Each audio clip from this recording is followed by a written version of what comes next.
بدوام ملک اللہ حبیب یا رسول اللہ صلی اللہ تعالی علیہ وآلہ وسلم۔ جناب جمشید احمد صاحب نے اپنے والد بزرگوار کے ایصال ثواب کے لیے اس محفل خیر کا انعقاد کیا۔ اللہ رب العزت ان کے والد بزرگوار کے تمام صغیرہ کبیرہ گناہوں کو معاف فرمائے، اور اس عظیم ترین محفل کی برکتوں کی طفیل اللہ رب العزت ان کی اور ان کے والدین کی اور ہمارے والدین کی ہماری بخشش و مغفرت فرمائے۔ عزیزان گرامی، اکثر و بیشتر ہم ایسی عظیم ترین محفل میں شرکت فرماتے ہیں۔ یہ اللہ رب العزت کا بڑا شکر ہے کہ وہ ہمیں اپنے محبوب کی محفل میں آنے کی توفیق عطا فرماتا ہے۔ عزیزان گرامی، ذرا دیکھیں یہ کتنی عظیم ترین محفل ہے، یہ کتنے بڑے انعام کی محفل ہے، یہ کتنی نوازش والی محفل ہے، اس کا اندازہ ذرا یہ لگائیں۔ اور پہلے تو یہ دیکھیں، یہاں کی بات نہیں کر رہا، جنرل بات کر رہا، کسی کو تقریر کا یہ شیوا نہیں کہ کسی کو نشانہ بنا کر تقریر کی جائے، یہ جنرل بات ہوتی ہے، اپنے نفس کی بھی اصلاح اور دیگر افراد کے بھی نفس کی اصلاح ہوتی ہے، یہ جنرل بات ہوتی ہے۔ دیکھیں اکثر ایسا ہوتا ہے محفل میں آنے کے بعد، بالخصوص ایسا ہوتا ہے محفل کرانے والے صاحب محفل، ان کی میلاد پڑھنے والوں کی، تقریر کرنے والوں پہ کوئی توجہ نہیں ہوتی۔ وہ سمجھتے ہیں کہ ہم نے پروگرام رکھ دیا ہے، اب ہمارے چچا خالو وغیرہ وغیرہ آئیں گے، ان کو سننا ہے، ہم کو تھوڑی سننا ہے، ہم کو مقرر سے بات کرنی تھی، میلاد پڑھنے والوں سے بات کرنی تھی، ہم نے بات کر لیا، اور شیرنی کا ہم کو انتظام کرنا تھا، ہم کو سننا تھوڑی ہے۔ ادھر ادھر وہ مصروفیات میں رہتے ہیں اور محفل پاک مصطفیٰ کا ادب بجا نہیں لا پاتے۔ اور ایسے افراد بھی آتے ہیں جو محفل میں اپنی بات میں لگے ہوتے ہیں، روایت میں کیا پڑھا گیا، کون سا وظیفہ بتایا گیا، کون سا واقعہ بیان کیا گیا، اور کون سا کلام پڑھا گیا، کس کا کلام پڑھا گیا، اس پہ ہماری کسی کی توجہ حتی الامکان کسی کی گزرتی نہیں۔ بس ہم ایسا ہوتا ہے کہ محفل میں آ جاتے ہیں۔ یا ذرا تصور کریں نا، اللہ رب العزت جب اپنے محبوب کو اپنے قرب خاص میں بلاتا ہے تو نظام کائنات کو روک دیتا ہے، نظام کائنات کو ساکت فرما دیتا ہے، تو ہم اس پیارے آقا علیہ الصلوۃ والسلام کے نام کی محفل سجائیں تو کیا ہم اپنی دنیاوی باتوں کو نہیں روک سکتے؟ کیا ہم اپنے تھوڑے معمولی کام کو نہیں روک سکتے؟ ہونا تو یہ چاہیے تھا کہ ہم اس محفل کا خوب ادب بجا لائیں، اور اس محفل کا ادب بجا لانے پر انعام کیا ملتا ہے۔ اگر خلوص کے ساتھ عشق و مستی کی آگ میں جل کر اگر ایسی محفل کا انعقاد کیا جائے تو انعام کیسا ملتا ہے۔ عزیزان گرامی وقار، ایک شہر میں ایسا ہوا، ایک رئیس گھر میں آقا علیہ الصلوۃ والسلام کے جشن کی محفل سجی، آقا کے میلاد کی محفل سجی، تو جب اس شہر میں یہ خبر پھیلی کہ آج اس رئیس گھر میں آقا کے میلاد کی محفل سجی ہے، تو ایک غریب گھر میں ایک ماں اور اس کی لڑکی نے بھی یہ صدا سنی کہ آج اپنے نبی کے ذکر کی محفل سجی ہے، چلو اپنے نبی کی نعت سنتے ہیں، چلو اپنے نبی کی باتیں سنتے ہیں، چلو اپنے نبی کے ذکر کی محفل میں اپنے نبی کی باتیں سنیں گے، نعتیں سنیں گے۔ عزیزان گرامی، تو وہ ماں اور بچی جہاں پہ نبی کے ذکر کی محفل سجی تھی وہاں آئے، اور وہ رئیس گھر میں محفل تھی، اور یہ دونوں ماں اور بیٹی غریب تھے، اور جیسے یہ اندر داخل ہونا چاہا تو دروازے پہ ایک دربان تھا، اس نے کہا کہاں جا رہے ہو؟ اس بوڑھی ماں نے کہا ہم نے سنا ہے آج ہمارے نبی کے ذکر کی محفل سجی ہے، سو ہم اپنے نبی کے ذکر کی محفل میں آئے ہیں، ہم اپنے نبی کی نعت سننے آئے ہیں۔ عزیزان گرامی، اس کے بعد اس دربان نے کہا تم نے اپنی حیثیت دیکھی ہے، تم نے اپنے لباس دیکھے ہیں، کہاں یہ عالی شان مکان، کہاں اس میں بڑے بڑے لوگ آئیں گے نبی کا ذکر سننے، اور کہاں تمہارے پھٹے پرانے لباس، چلے جاؤ یہاں سے، تمہارے لیے جگہ نہیں ہے، یہ امیروں اور رئیسوں کے لیے جگہ ہے۔ اس بوڑھی ماں نے تڑپتے ہوئے دل سے کہا کیا نبی بھی امیروں کے لیے ہے؟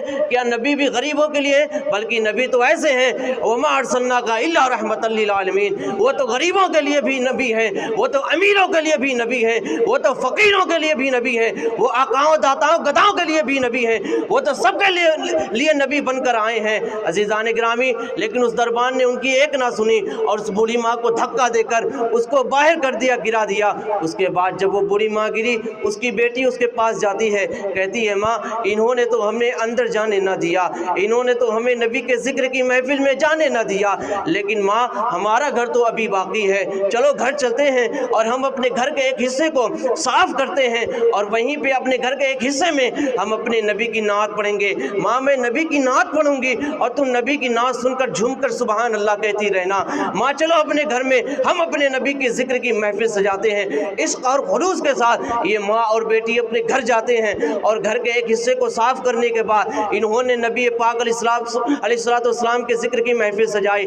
وہ بیٹی نبی کی نعت پڑھتی جا رہی ہے اور وہ ماں جھوم جھوم کر سبحان اللہ کہتی جا رہی ہے۔ بالآخر جب محفل عروج کو پہنچی، جب محفل ختم ہوئی، جب وہ بوڑھی ماں بیٹھ کے جب وہ کھڑی ہوتی ہے اور اپنے دروازے اپنے گھر کے دہلیز کی طرف جب دیکھتی ہے تو کیا دیکھتی ہے کہ پیرے پیراں میرے میراں شاہ جیلاں سرکار سیدنا شیخ ابو محمد محی الدین عبد القادر جیلانی آقا غوث العظم رضی اللہ تعالیٰ عنہ اس کے گھر کی دہلیز کا بوسہ لے رہے ہیں۔ جب اس نے یہ دیکھا تو وہ تعجب خیز انداز میں پوچھتی ہے، یا شیخ کہاں میرے گھر کی دہلیز اور آپ اس کا بوسہ لے رہے ہیں؟ میرے گھر کی دہلیز کہاں اور آپ کی ذات والا کہاں؟ اے شیخ آپ میرے گھر کی دہلیز کا بوسہ لے رہے ہیں؟ تو پیرے پیرا شاہ جیلاں غوث العظم نے فرمایا، اے بوڑھی ماں میں تیرے گھر کی دہلیز کا کب بوسہ لے رہا؟ ارے تو نے جب سے میرے نانا جان کی ذکر کی محفل سجائی ہے تو میرے نبی نے جب تو نے میرے نبی کے ذکر کی محفل سجائی اور جب تیری بیٹی نبی کی نعت پڑھ رہی تھی تو اس وقت نانا جان یہاں تشریف لائے تھے اور جہاں تیرے گھر میں میرے نبی کے قدم ناز کے نشان پڑے ہیں میں تیرے گھر کی اس دہلیز کے حصے کا بوسہ لے رہا ہوں۔ تو سنا ہے آپ ہر عاشق کے گھر تشریف لاتے ہیں، میرے گھر میں بھی ہو جائے چراغا یا رسول اللہ، میرے گھر میں بھی ہو جائے۔ یہ وہی محفل ہے جس میں آج ہم اور آپ بھی شرکت کیے ہوئے ہیں، بشرط یہ کہ خلوص اور عشق و مستی کی آگ میں جل کر ہم اس محفل کو سجائیں اور اس محفل میں آئیں۔ عزیزان گرامی وقار، آج بھی ہمارے نبی زندہ ہیں، ہمارا تو ایمان ہے آج بھی ہمارے نبی زندہ ہیں اور وہ عطا فرماتے ہیں۔ آج بھی اگر ہم اخلاص اور خلوص اور سچے عشق کے ساتھ اور اس محفل کا ادب بجا لانے کے ساتھ اس ذکر کو سجائیں، اس محفل میں آئیں، اس محفل کو سجائیں تو انشاءاللہ وہ سرکار ضرور کرم فرمائیں گے۔ عزیزان گرامی وقار، کل نفس ذائقۃ الموت، ہر جاندار شے کو موت کا مزہ چکھنا ہے، کوئی بھی ہو، وہ آسمانی ہو زمینی ہو کوئی بھی ہو، جس میں جان ہے ہر جاندار کو موت کا مزہ چکھنا ہے۔ عزیزان گرامی وقار، آپ ہی دیکھیں، یہ ہمارے مشاہدے میں آتا ہے۔ دیکھیں پہلے یہاں پر محفل سجی ہوگی، ہمارے درمیان میں بہت سارے ایسے بھی چہرے تھے جو آج نظر نہیں آ رہے، جو کل تک ہم میں موجود تھے لیکن آج وہ ہمارے درمیان نظر نہیں آتے۔ عزیزان گرامی، آج ہم اپنے احباب کے درمیان ہیں لیکن کل وہ وقت بھی آنے والا ہے، ہمارے احباب تو ہوں گے ممکن لیکن ہم موجود نہیں ہوں گے۔ وہ وقت بھی آنے والا ہے کہ ان قریب ہمیں بھی گور تیرہ کی جانب چلنا ہے۔ اور یاد رکھیں ہر نفس کو مرنا ہے، وہ ابھی جلد ہی کچھ ہی دنوں ہوا ہے، شب برات گزری ہے، جس شب میں جس رات میں ہمارے اعمال کا فیصلہ ہوتا ہے، ہماری زندگی ہمارے رزق کا فیصلہ ہوتا ہے، اس رات میں ملک الموت کے ہاتھ میں لسٹ دفتر دے دیا جاتا ہے۔ کون سا دفتر، کیسا دفتر؟ عزیزان گرامی، اس سال 14 شعبان المعظم تک جتنے لوگ مرنے والے ہیں ان کا نام جو ملک الموت کو دفتر دیا گیا ہے اس دفتر میں 1 سال تک مرنے والوں کا نام لکھا ہے۔ اب یہ بتائیں جو ملک الموت کے ہاتھ میں دفتر دیا گیا ہے ہم کو نہیں پتا کہ اسی مرنے والوں میں ہمارا بھی نام شمار ہے، ہم کو نہیں معلوم کہ اسی سال مرنے والوں میں ہمارا بھی نام شامل ہے، ہم کو نہیں معلوم اسی مہینے، بلکہ ہم کو نہیں معلوم اسی ہفتے، اسی دن، اسی گھنٹے میں مرنے والوں میں ہمارا بھی نام شامل ہے۔ ہمیں نہیں پتا ہے۔ آقا خود ارشاد فرماتے ہیں بندہ شادی کرتا ہے، بچے پیدا کرتا ہے، عالیشان مکان تیار کرتا ہے، حالانکہ وہ مردوں میں لکھا جا چکا ہے۔ کیا مطلب یہی کہ آج ہم یہاں محفل میلاد میں آئے ہیں، شادی بیاہ بھی کریں گے، گھر بھی بنائیں گے، اپنی زندگی کے امور کو انجام بھی دیں گے، لیکن جو شب برات میں ملک الموت کو دفتر دیا گیا ہے اس میں اگر ہم لکھے جا چکے، اس میں اگر ہمارا بھی نام ہے تو یہ سارے افعال تو ہم کر رہے ہیں، لیکن حقیقی معنوں میں ہم مردوں میں لکھے جا چکے ہیں۔ لیکن اس بات کا ہم کو علم نہیں کہ ہم مردوں میں لکھے جا چکے، لیکن ہمارے لیے بہتر یہی ہے کہ ہم کو یہی لمحہ فکر کرنا ہے کہ ہو نہ ہو اسی سال، اسی مہینے، اسی ہفتے، اسی گھنٹے ہو سکتا ہے یہ جو میں سانس لے رہا ہوں آنے والی سانس نہ لے سکوں۔ ہم سمجھ رہے ہیں نا کہ ہم ٹھیک ہیں، ہم سمجھ رہے ہیں کہ ہم صحت مند ہیں، ہم سمجھ رہے ہیں کہ ہمیں کوئی بیماری نہیں۔ ہم اپنے محلے کا، اپنے قصبے کا، اپنے شہر کا، اپنے ملک کا اگر ہم جائزہ لیں، واللہ ایسے بہت سارے جنازے دکھیں گے جو وہ یہی سمجھتے تھے، وہ ہٹے کھٹے تھے، صحت و تندرست و توانا تھے، لیکن اچانک کوئی مرض آیا اور وہ اچانک موت کے گھاٹ اتر گئے۔ عزیزان گرامی وقار، تو یہ حادثہ ہمارے بھی ساتھ پیش آ سکتا ہے، ہم کو نہیں معلوم کہ ہماری موت کس طرح لکھی ہے۔ عزیزان گرامی، تو ہم کو ہر لمحہ اپنی موت کی فکر کرنی چاہیے۔ ایک بات یہ بھی دیکھیں، اگر زید اور یہ بکر، زید بکر سے محبت کرتا ہے، یہ سمجھانے کے لیے بتا رہا، زید بکر سے محبت کرتا ہے، بکر زید سے محبت کرتا ہے۔ اب یہ زید کی خواہش ہے، یہ اس سے محبت، یہ اس سے محبت۔ اب زید کی طلب ہے، زید کی خواہش ہے کہ بکر نہ گیم کھیلے، نہ جوا کھیلے، نہ شراب پیے، کوئی برا کام نہ کرے، یہ زید کی خواہش ہے۔ اب یہ اس کے سامنے، بکر جب زید کے سامنے آتا ہے تو نہ چوری کرتا ہے، نہ گیم کھیلتا ہے، نہ گٹکا کھاتا ہے، نہ پان کھاتا ہے، یعنی زید کو جو پسند نہیں، بکر اس کے سامنے کچھ نہیں کرتا۔ لیکن اس کی بیک سائڈ میں، اس کے پیٹھ پیچھے بکر گیم بھی کھیل رہا ہے، گٹکے بھی کھا رہا ہے، چغلی بھی کر رہا ہے، غیبت بھی کر رہا ہے، تمام گناہ کر رہا ہے۔ اب بتائیں نا، زید کو یہ ساری چیزیں پسند نہیں اور اسی پر محبت طے ہوئی تھی کہ یہ سارے کام تم کو نہیں کرنا۔ بکر نے کہا ہاں میں نے نہیں کرنا، جو تم کہو گے وہی کروں گا۔ اور تقاضۂ عشق بھی یہی ہے کہ محبوب کی بات کو سر خم تسلیم کیا جائے۔ اب بتائیں، زید اس کی بیک سائڈ، بکر اس کی بیک سائڈ میں اگر گیم بھی کھیلے، گٹکا بھی کھائے، چوری بھی کھائے، اور جب زید کو بکر کی حقیقت پتہ چلے گی تو بتائیں زید کو تکلیف ہوگی کہ نہیں ہوگی؟ ہوگی نا، ہر حال میں تکلیف ہوگی۔ کیوں؟ کیونکہ وعدہ اس نے کیا تھا اور یہ محبوب ہے، یہ بھی پیار کرتا ہے، یہ بھی پیار کرتا ہے، لیکن زید کا دل بکر نے دکھایا۔ اس کی بات نہ مان کر بلا تمثیل، بلا تشبیہ اپنے آقا جان علیہ الصلوۃ والسلام نے ارشاد فرمایا، شراب سے بچنے کا حکم ہمیں دیا گیا، زنا سے بچنے کا حکم ہمیں دیا گیا، چوری سے بچنے کا حکم ہمیں دیا گیا، جھوٹ سے بچنے کا حکم ہمیں دیا گیا، غیبت، چغلی، زناکاری، فحش گوئی، بد کلامی، بد اخلاقی، تمام گناہوں سے بچنے کا حکم ہمیں دیا گیا۔ لیکن عزیزان گرامی، ہم غیبت بھی کر رہے، چغلی بھی کر رہے، زنا بھی کر رہے، بد نظری بھی کر رہے، بد افعالی بھی کر رہے، ماں باپ کی نافرمانی بھی کر رہے، نماز بھی ادا نہیں کر رہے، جھوٹ بھی بول رہے، تمام گناہ کر رہے۔ اب بتائیں نا، ہر ہفتے آقا جان کی بارگاہ میں فرشتے ہمارا اعمال نامہ لے کر پیش ہوتے ہیں۔ اب بتائیں نا، جب ہر ہفتے فرشتے آقا جان کی بارگاہ میں ہمارا نام اعمال پیش کریں گے اور کہیں فرشتے یا رسول اللہ، اس ہفتے آپ کے غلام نے، اس ہفتے آپ کی عشق کا، آپ کی محبت کا دم بھرنے والے غلام نے یا رسول اللہ زنا بھی کیا ہے، چوری بھی کیا ہے، غیبت بھی کیا ہے، جھوٹ بھی بولا ہے، ماں باپ کی نافرمانی بھی کی ہے، یا رسول اللہ 5 وقت کی نمازوں میں سے کوئی نماز ادا نہ کی ہے، یا رسول اللہ قرآن کے پاروں میں سے کوئی آیت کی تلاوت بھی نہ کی ہے۔ اب بتائیں نا، جب یہ ہماری کرتوت رسول گرامی وقار کی بارگاہ میں پیش کی جاتی ہوگی تو رسول گرامی وقار کے قلب انور و اقدس میں کیا گزرتا ہوگا؟ کیا آقا کو تکلیف نہیں پہنچتی ہوگی؟ اب بتائیں نا، جس نبی سے ہماری تمام وابستگیاں ہیں، ہماری بخشش، ہماری نجات، ہماری بخشش اور ہمارے اعمال کی قبولیت کا دار و مدار جس ذات پہ منحصر ہے، وہ ذات رسول گرامی وقار کی ہے۔ اگر اسی ذات کو اگر ہم ناراض کر بیٹھیں تو پھر ہمارا کیا بنے گا؟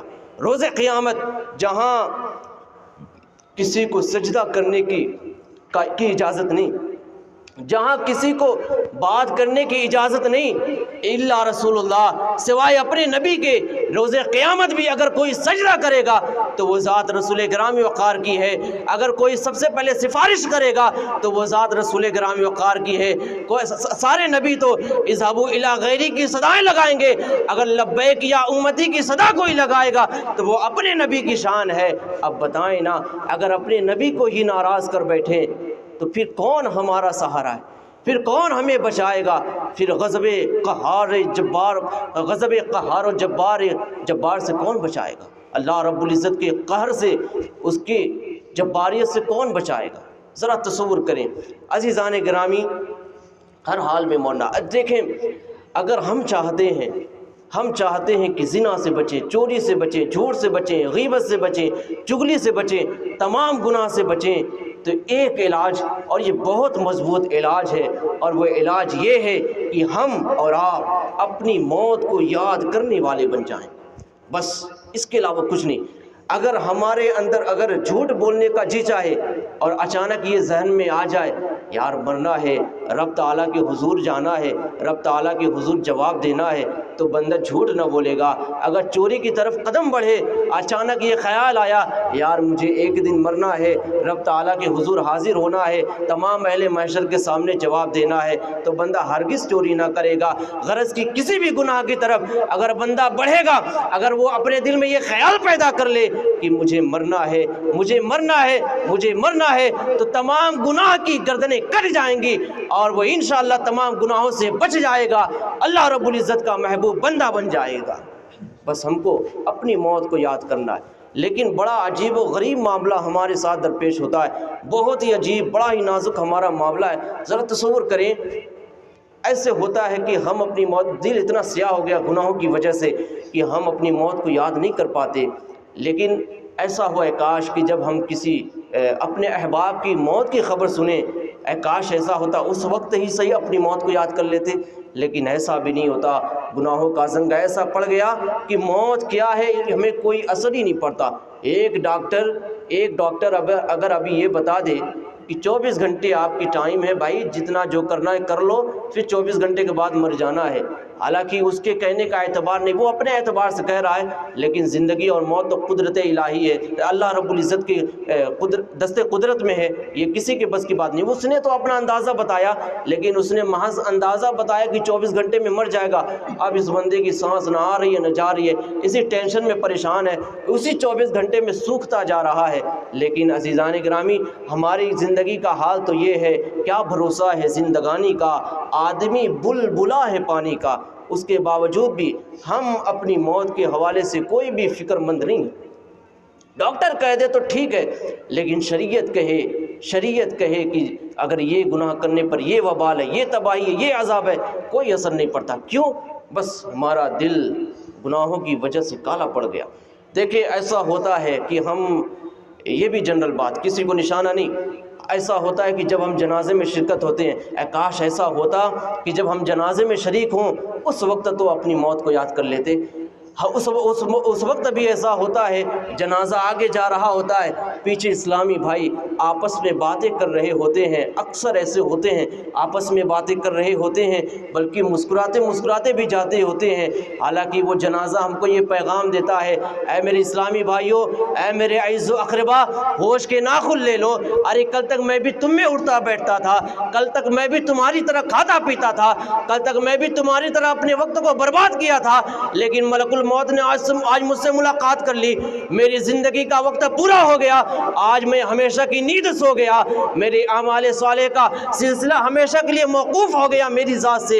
اے عزیزان گرامی، اے میرے احب و اقربا، اللہ رب العزت کا شکر ادا کرو کہ ابھی تمہیں زندگی ملی ہے، تم اپنے وقت کو ضائع نہ کرو، تم اپنے وقت کو برباد نہ کرو، تم فضول کام میں اپنی زندگی کو برباد نہ کرو، بلکہ جو تمہیں زندگی ملی ہے اللہ رب العزت کی رضا میں گزار دو۔ یہ موت گویا ہم کو یہ پیغام دیتی ہے، اور یہ موت محض ہم کو دکھ اور درد دینے کے لیے نہیں، بلکہ ہم کو درس عبرت دینے کے لیے آتی ہے، لیکن ہم اس سے کوئی درس عبرت حاصل نہیں کرتے، جنازے کے پیچھے بھی قہقہے لگاتے جاتے ہیں۔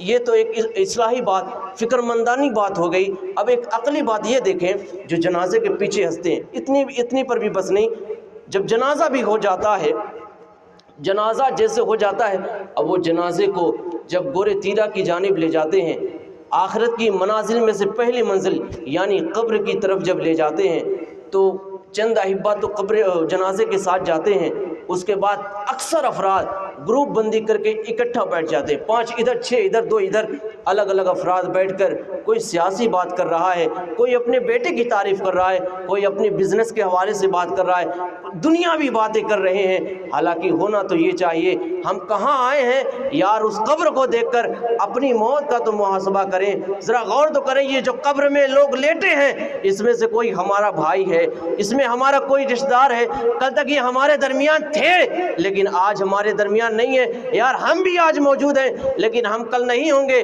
تو یہاں ہم کو جانا ہے تو یہاں جانے کے لیے ہم نے کیا انتظام کر رکھا ہے، لیکن اس کا ہم کو محاسبہ نہیں ہوتا۔ لیکن جن کو جنت کی بشارت آقا جان نے دے دی، وہ اگر ایسے مرحلے پہ گزرتے، ایسی جگہ جاتے تو ان کی آنکھیں اشک بہار ہو جاتی۔ سرکار سیدنا عثمان غنی ذو النورین رضی اللہ تعالیٰ جب قبر پہ جاتے تو آپ کی آنکھیں تربتر ہو جاتی، حتیٰ کہ آپ کی داڑھی آنسوؤں سے بھیگ جاتی، تر ہو جاتی، تو لوگ فرماتے اے یا امیر المؤمنین آخر آپ اتنا رو کیوں رہے ہیں؟ تو آپ فرماتے تمہیں پتہ نہیں یہ آخرت کی منازل میں سے پہلی منزل ہے، یہاں جو کامیاب ہو گیا وہ تمام منزلات میں کامیاب ہو گیا، اور یہاں جو پھنس گیا وہ آگے کی بھی منزل میں پھنس گیا۔ ارے جن کو جنت کی بشارت دے دی گئی وہ اتنا فکر مند ہے، ہم کو کون سی بشارت ملی ہے؟ لیکن افسوس وہاں جا کر ہم قہقہے لگاتے ہیں، وہاں جا کر بجائے ہم اپنی موت کو یاد کریں لیکن وہاں تو ہم اپنی دنیا بنانے کی بات کرتے ہیں، وہاں ہم اپنے بزنس اور اپنی اولاد کی بات کرتے ہیں۔ اب دیکھیں عقلی بات کیا، جو جنازے کے پیچھے بات کرتے ہیں، ہنستے ہیں، قبرستان میں جا کر جو ہنستے ہیں، آپس میں گروپ بندی بنا کر بات کرتے ہیں، ذرا ان سے یہ کہیں جو جنازہ آگے جا رہا ہے، جو جنازہ قبر کی جانب لے جایا جا رہا ہے، اگر یہی جنازہ تیرے باپ کا ہوتا، یہی جنازہ تیری ماں کا ہوتا، یہی جنازہ تیرے بھائی کا ہوتا تو کیا تو جنازے کے پیچھے اس طرح ہنستا؟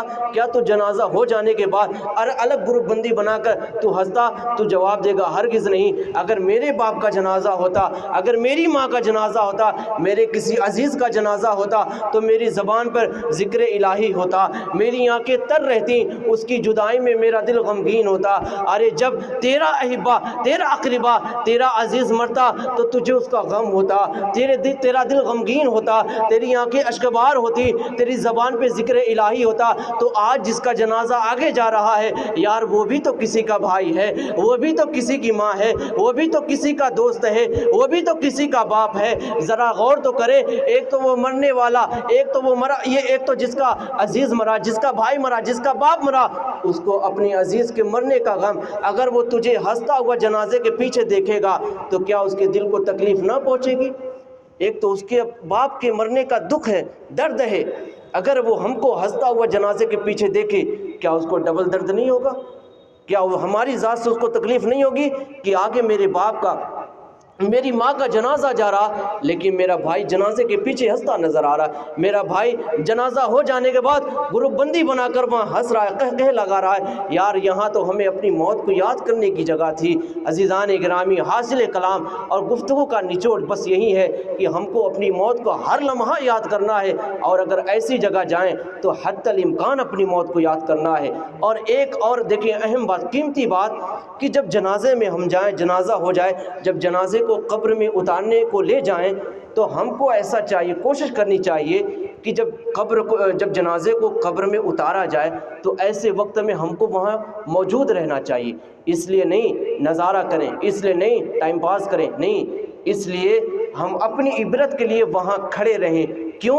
اس لیے جب اس جنازے کو اتار کر نکال کر قبر کے اندر ڈالا جائے تو ہم احساس کریں اسی طرح مجھے بھی اتار کر قبر کے اندر ڈالا جائے گا، اسی طرح قبر کے اندر ڈالنے کے بعد میری بھی اوپر پٹریاں رکھ دی جائیں گی، جو سوراخ ہوں گے ان پہ مٹی سے اس کو بند کر دیا جائے گا، بڑے بڑے ڈھیلے اس کے اوپر رکھ دیے جائیں گے، پھر گز بھر زمین کے اندر مجھے دفن کر دیا جائے گا۔ پھر ہمیشہ کے لیے میرے عزیز، میرے اقربا، یہ آپ نے بھی مشاہدہ کیا ہوگا، پھر ہمیشہ کے لیے میرے عزیز اور اقربا 3 بار مٹی دینے کے بعد میری قبر پہ بھی، میرے قبر پر ہی ہاتھ جھاڑتے ہوئے، پیٹھ دکھاتے ہوئے ہمیشہ کے لیے مجھے اس قبر کی کالی کوٹھری میں چھوڑ کر چلے جائیں گے۔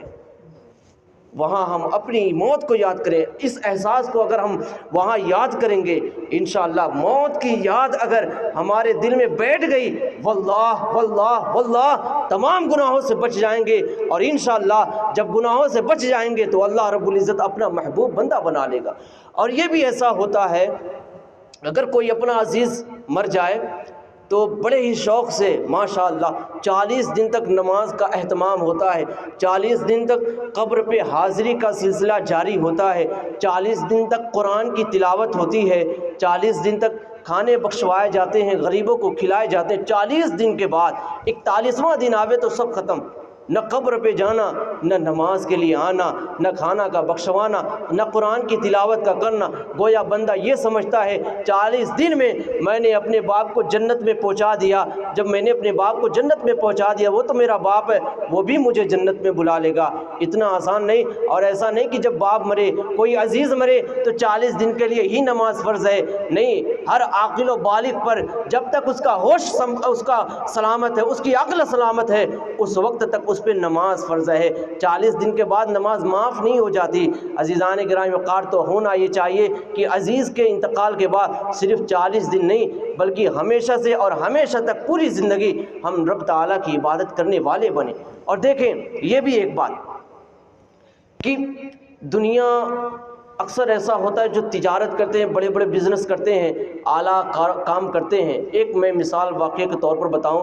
ایک جنریل تھا اور اس کا اعلیٰ عہدہ ہوتا ہے، جانتے ہی ہیں، اعلیٰ وہ سرکاری افسر تھا، جنریل تھا. بہت ہی اس کی انکم اچھی تھی. تو اس نے اپنی حیثیت کے اعتبار سے اس نے اپنے بچوں کو اعلیٰ ترین دنیا کا جو ٹاپ اسکول ہے، کالج ہے، یونیورسٹی ہے، اس میں اس نے اس کی تعلیم دلوائی اپنے بچوں کی. 3 بچے اس کے تھے، ٹھیک ہے. اس کے بعد اس نے اپنے بچوں کی اعلیٰ تعلیم دلوائی. اس کے بعد اس کے منصب کی وجہ سے اس کے بچوں کو اعلیٰ نوکری بھی مل گئی. لیکن افسوس اس کا جب ریٹائر کا وقت آیا، یہ ریٹائر بھی ہو گیا، اور افسوس ایسا کہ اس کے پورے بدن پہ فالش پڑ گئی. یہ پوری زندگی اس کا ایک ہی لب لباب تھا، ایک ہی مقصد تھا کہ میں اپنی خوشیوں کو قربان کر کے، اپنے سکھ دکھ کو، اپنے آرام کو آرام نہ سمجھ کر، اپنی تکلیف کو تکلیف نہ سمجھ کر، اپنے خون کو پسینے کو پسینہ، خون کو خون نہ سمجھ کر، ہر لمحہ میرا جو ٹارگیٹ ہے، میرا جو نشانہ ہے وہ یہ ہے میں دولت اتنی اکٹھا کر لوں کہ میری اولاد میرے بعد راحت کی سانس لے، اطمینان کی سانس لے، چین کی سانس لے، میری اولاد کسی درد اور دکھ کا شکار نہ ہو. اس نے اپنی پوری زندگی اپنی اولاد کی زندگی کی کامیابی کے لیے وقف کر دی. اور جب ریٹائر ہوا اور جب وہ وقت آیا کہ اس کی اولاد اس کی خدمت کریں، یعنی جب اس کے پورے بدن پہ فالج کا اثر پڑ گیا، تو اس کے بیٹوں نے اس کی دیکھ ریکھ نہیں کی، بلکہ اس کے بیٹوں نے کیا کیا، کیونکہ اس نے کوئی دینی تعلیم اپنے بچوں کو نہیں دی. اس نے صرف اعلیٰ تعلیم اپنی حیثیت کے اعتبار سے دلائی. جہاں کتا بلی شروع سے ہی پڑھائے جاتے ہوں، وہاں ماں باپ کا ادب خاک سکھایا جائے گا. اس لیے اپنے بچوں کو چاہیے پہلے شروع میں اسلامی تعلیم دلائیں، اس کے بعد پرائمری اسکول میں بٹھا لیں. عزیزان گرامی وقار، اس کے بعد اس کے بچوں نے ایک نوکر خریدا، ایک نوکر کو اپنے گھر پہ بلائے، اور اس کی بھی اچھی اس کی سیلری بھی رکھی، چونکہ یہ سب بہت اعلیٰ منصب کے تھے، اعلیٰ حیثیت کے تھے، اچھی اس کی سیلری رکھی. اس کا کام کیا تھا اس نوکر کا کہ تم کو ہمارے جو بابا ہیں ان کو وقت وقت پہ کھانا دینا ہے اور وقت وقت پہ ان کو دوا دینا ہے، اور تم کو کچھ نہیں کرنا ہے. ٹھیک ہے. اس کے بعد کیا ہوا، وہ نوکر جو ہے اپنے معمول کو کرتا رہا. اس کے بعد کچھ دن گزرے. اس کے تینوں بچوں نے کہا اس نوکر سے، ہم باہر جا رہے ہیں اپنی بیویوں کے ساتھ، ٹور پہ جا رہے ہیں، ٹہلنے جا رہے ہیں، تفریح کے لیے جا رہے ہیں. 3 مہینے کے بعد ہم لوگ آئیں گے. جب تک تم ہمارے باپ کی دیکھ ریکھ کرنا، یہ تم کو جتنے بھی پیسے چاہیے تم لے لو، اور جب بھی تم کو چاہیے تم ہم سے رابطہ کرنا، ہم تم کو پیسے دے دیں گے. ہمارے باپ کی دیکھ ریکھ میں کوئی کمی نہ آئے. اگر صحیح معنوں میں دل میں اگر ضمیر زندہ ہوتا، ایسے حال میں کیا وہ اپنے باپ کو چھوڑ کر جاتے؟ ہرگز نہیں. لیکن ایسے عالم میں، جب کہ باپ مرنے کے عالم میں ہے، وہ باپ جس نے اپنی پوری زندگی اپنی اولاد کی زندگی بنانے کے لیے قربان کر دی، اس باپ کو ایسے مرنے کے وقت میں چھوڑ کر اس کے بیٹے اپنی بیویوں کے ساتھ تفریح کے لیے دوسرے ملک جا رہے. اس کے بعد انہوں نے اپنے نوکر کو پیسے دیے. اس کے بعد وہ سب اپنے شہر دوسرے ملک تفریح کے لیے چلے گئے. اس کے بعد کیا ہوا، یہ نوکر پھر اپنے معمول پہ اٹا اپنا کام کرتا رہا۔ ایک دن ایسا ہوا چونکہ گھر میں کوئی نہیں تھا، ایک فالج شدہ وہ باپ تھا اور یہ ایک نوکر۔ جب یہ نوکر باہر کوئی سامان لینے کے لیے جاتا تو باہر سے تالے بند کر دیتا تھا۔ ایک دن ایسا ہوا کہ یہ نوکر کو کچھ سامان خریدنا تھا تو یہ گھر سے نکلا، اس کو دوا دے کر اس کے بعد باہر سے اس نے لاک کر دیا، تالا بند کر دیا۔ اب یہ مارکیٹ گیا جو سامان لینا تھا۔ اب سامان لے کر جیسے یہ واپس آنے کو تھا، راستے میں اس کا ایکسیڈنٹ ہو گیا، حادثے میں یہ مر گیا۔ اب بتائیں، یہ بھی ذرا یہاں پر بھی دیکھیں، عبرت حاصل کر لیں۔ کیا اس کو پتا تھا کہ میں گھر واپس نہیں آ پاؤں گا؟ اس نے لاک کیا تھا اسی امید پہ نا، میں گھر واپس آؤں گا، سامان لے کر کھانے بناؤں گا، میں بھی کھاؤں گا، اس کو بھی کھلاؤں گا، اس کو بھی دوا کھلاؤں گا۔ نہ جانے اس کے دل میں کیسا ارمان رہا ہوگا، لیکن وہ سبزی لینے تو گیا، سامان لینے تو گیا، لیکن وہ ہمیشہ کے لیے چلا گیا، واپس لوٹ کر نہیں آیا۔ عزیزان گرامی، ہم بھی اپنے گھر سے ابھی نکلے ہیں، واللہ اس کی گارنٹی ہم نہیں دے سکتے کہ سلامتی کے ساتھ ہم اپنے گھر پہنچ سکتے ہیں۔ عزیزان گرامی، اس کے بعد اس نوکر کا انتقال، وہ جب حادثے میں مر گیا، 3 مہینے کے بعد اس کے تینوں بیٹے جب گھر کو آئے، جب انہوں نے دروازے پہ دستک دینا شروع کیا، اندر سے کوئی رسپانس نہیں ملا، کوئی جواب نہیں ملا۔ یہ دروازہ پیٹتے گئے اور کسی قدر انہوں نے گھر کی ایک کھڑکی کو توڑا، اور جیسے ہی کھڑکی کو انہوں نے توڑا، گھر سے ایک بھیانک سی بدبو آئی۔ یہ دور بھاگ گئے۔ اس کے بعد انہوں نے دروازے توڑے۔ دروازہ توڑنے کے بعد جب یہ اندر گئے تو ناک وہاں سانس لینے کو جی نہیں چاہ رہا تھا۔ کیا دیکھتے ہیں کہ اس باپ کا لاشا سڑ چکا ہے، اس کی ہڈیاں گل چکی ہیں۔ عزیزان گرامی، جب تحقیق کی گئی، پتہ لگایا گیا تو پتہ یہی لگا، تمہارے جانے کے چند روز بعد تمہارا نوکر سامان لینے گیا اور وہ سڑک حادثے میں مر گیا، اور چونکہ چابی اسی کے پاس تھی، تمہارے گھر کا ایڈریس کسی کو پتہ نہیں تھا۔ تیرا باپ چونکہ فالج شدہ تھا، نہ وہ خود سے کھا سکتا تھا نہ وہ پی سکتا تھا، 3 مہینے سے اسی میں وہ بغیر پانی کا، بغیر کھانے کا، بغیر دوا کا تڑپ کر یہی مر گیا، اور مرنے کے بعد اس کا لاشا یہاں پہ سڑ گیا ہے۔ عزیزان گرامی، اب ذرا غور کریں نا، ایسی دنیا، ایسی اولاد، ایسی دنیا والوں کے لیے اپنی زندگی کیوں برباد کی جا رہی؟ اللہ ماشاءاللہ تمام اولادیں ایسی نہیں ہوتی، لیکن عبرت کے لیے ایسی اولاد، ایسی دنیا والوں کے لیے اپنی زندگی کیوں برباد کی جا رہی؟ نماز کا وقت ہو رہا، اپنی دولت کمانے میں اس لیے لگے کہ ہماری اولاد سکھ سے زندگی گزارے، چین سے زندگی گزارے۔ کیا گارنٹی ہے کہ وہ اولاد آپ کے مرنے کے بعد آپ کے ساتھ حسن عمل کرے، آپ کے ساتھ اچھا معاملہ کرے؟ عزیزان گرامی، اس کی کوئی گارنٹی نہیں۔ اس لیے اپنی بخشش اور اپنی نجات کا سامان خود کے بل پہ بنائیں، اپنی ذات سے اپنے رب تعالیٰ کی رضا والا کام کریں، جو نبی نے فرمایا وہ کام کریں، جس سے نبی نے منع فرمایا اس کام سے رک جائیں، اور اپنی اولاد کو ایسی تربیت دیں، اس نے جیسی تربیت دی ایسی تربیت ہرگز نہ دیں، ورنہ نہ ہو یہی حشر ہمارا بھی ہو۔ عزیزان گرامی، اپنی اولاد کو ایسی تربیت دیں کہ آپ کے ہمارے مرنے کے بعد وہ ہماری وراثت، ہماری جائیداد کے لیے نہیں جھگڑیں، بلکہ ہمارا جنازہ پڑھنے کے لیے آپس میں تکرار کریں۔ چھوٹا بچہ کہے میں اپنے باپ کا جنازہ پڑھاؤں گا، بڑا بچہ کہے نہیں میں اپنے باپ کا جنازہ پڑھاؤں گا۔ یہ بچے آپس میں اپنے باپ کا جنازہ پڑھانے کے لیے تکرار کریں، اور رحمت خداوند قدوس یہ مظاہرہ دیکھے، یہ نظارہ دیکھے، اور رب تعالیٰ کی رحمت کو اگر جوش آ گیا کہ میرے بندے نے اپنے بچوں کی کیسی تربیت کی کہ اس کے بچے اس کا جنازہ پڑھانے کے لیے بےتاب ہیں، اے فرشتوں جاؤ اس کے بچوں کی اس ادا پہ میں خوش ہو کر اس کے باپ کے تمام گناہوں کو معاف فرما کر میں نے اسے جنت میں داخل کر دیا ہے۔ اور یاد رکھے رب تعالیٰ کے خزانے رحمت میں کوئی کمی نہیں، ورنہ مشاہدے میں، اپنے مشاہدے کی کتابی بات نہیں، اپنے مشاہدے کی بات کر رہا۔ عزیزان گرامی، ایک دن ایسا ہوا، ایک صاحب کا جنازہ گیا، وہ ظہر کے بعد یا عصر کے بعد ان کا جنازہ پڑھایا گیا، اس کے بعد عشاء کے بعد میں ہم لوگ گئے ان کی تعزیت کے لیے کہ ان کے عزیز کا انتقال ہوا، چلیں ان کی تعزیت کے لیے جائیں۔ ہم لوگ تعزیت کو تو پہنچے، لیکن جیسے ہی ان کے گھر کے دروازے کے پاس پہنچے تو ہم نے کیا دیکھا، اس گھر میں پہلے ہی سے عزیز و اقربا موجود تھے۔ اس کے بعد بحث و مباحثہ کی آواز آئی، ہم نے غور کیا تو پتہ چلا دوپہر میں، عصر کے بعد یا ظہر کے بعد باپ کا جنازہ پڑھایا گیا ہے، باپ کا جنازہ پڑھا ہے، باپ کا جنازہ اٹھایا ہے، لیکن عشاء کی نماز کے بعد وہ باپ کی جائیداد کے بٹوارے کے لیے جھگڑ رہے ہیں۔ بتائیں نا یار، یہ اولاد ہے، یہ دنیا ہے، یہ دنیا والے ہیں، تو ایسے لوگوں کے لیے، ایسی دنیا کے لیے اپنی زندگی کیوں برباد کی جا رہی؟ دولت کمائیں، تجارت کریں، اولاد کو اچھی تعلیم دیں، تمام زندگی کے امور سے گزریں، لیکن اپنی بخشش کا سامان خود طے کریں، کسی کے سہارے نہ رہیں کہ ہمارے مرنے کے بعد 40 دن وہ قبرستان پہ آ کے ہمارا بچہ سورہ بقرہ پڑھا کر ہمیں تو بخشوا ہی دے گا۔ نہیں، کسی کے سہارے نہیں رہیں، چونکہ کسی سے ہمارے اعمال کے بارے میں نہیں پوچھا جائے گا۔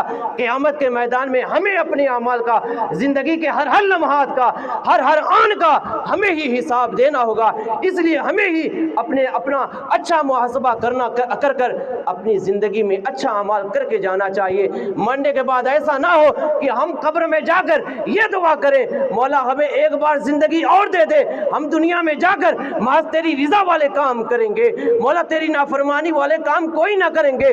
تو قبر میں جانے کے بعد پچھتاوے کے علاوہ کوئی کام نہ آئے گا، کچھ ہاتھ نہ آئے گا۔ اگر کچھ کام آئے گا تو محض وہ نیکی کام آئے گی، اگر کچھ کام آئے گا تو محبت رسول کام آئے گی، اگر کچھ کام آئے گا تو اعمال صالح کام آئے گا، اگر کچھ کام آئے گا تو ماں باپ کی فرما برداری کام آئے گی، اگر کچھ کام آئے گا تو پڑوسیوں کے ساتھ اچھا سلوک کام آئے گا، اگر کچھ کام آئے گا تو یتیموں پہ دست شفقت جو پھیرا ہے وہ کام آئے گا، اگر کچھ کام آئے گا تو صدقہ و خیرات کام آئے گا، اگر کچھ کام آئے گا تو جو درود کا ورد کیا ہے وہ کام آئے گا، اگر کچھ کام آئے گا تو اعمال صالح کام آئے گا۔